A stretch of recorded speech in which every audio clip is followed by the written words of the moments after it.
Well, hello again. I've found out why my mic is always so loud.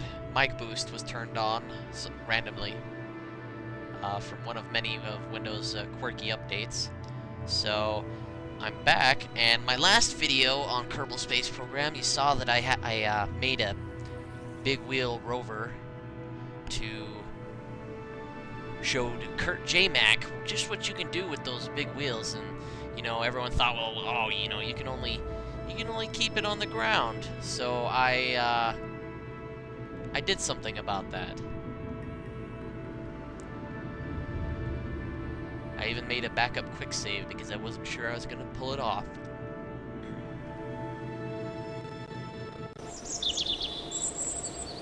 Now I'll just go and show you the vehicle that I used to. And it went through many iterations here. Vehicle that I used to get it up. Get it up.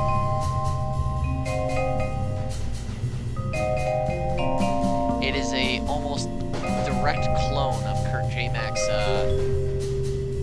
Jewel 5 rocket with some modifications to account for the massive 57-ton Rover I have on top of it. So basically, got another fuel can, RCS cans, tons of SASs, because in flight it would wobble like down and up and all over the place. And in fact, this engine right here, this hybrid ion engine here, that uses xenon gas, electricity, and fuel, is actually slightly off mass. So whenever you fire it, it wants to dip down or up, I can't remember. But, put it on the launch pad just so you guys can see how insanely heavy this whole vehicle is.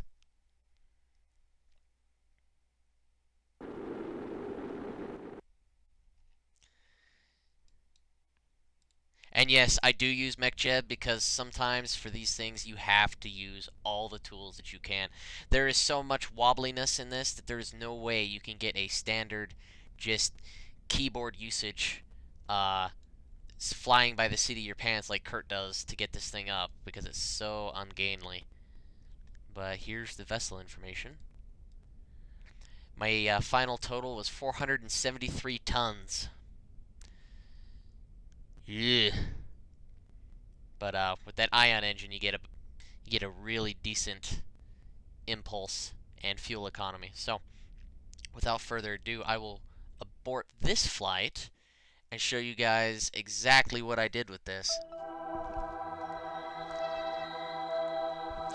And of course, I had Jebediah, equal parts stupid and brave. And I made it to the moon. And I tell you what, I used almost all my monoprop. Like, I did most of this flight without it. And I used up all this just to keep it upright while I was landing. And I slowed down enough to land straight up and down, so there was no, like, rolling stop. I'll take off the brakes and retract my sail. Jebediah was all laughs and giggles this entire trip.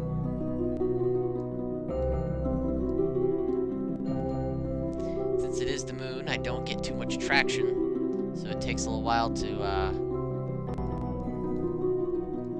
get it moving.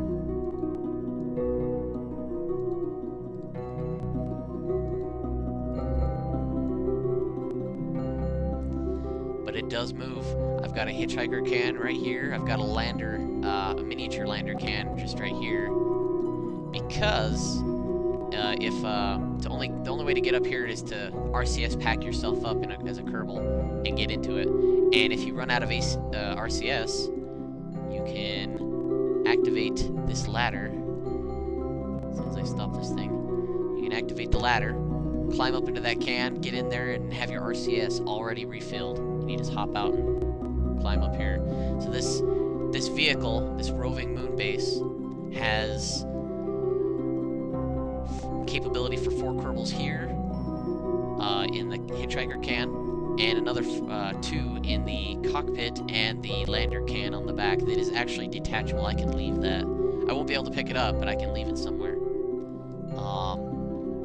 So thanks, guys. I know no one thought I could get this up to the moon, but I have, and here it is. Roving moon base. 57 tons of awesome. Peace out.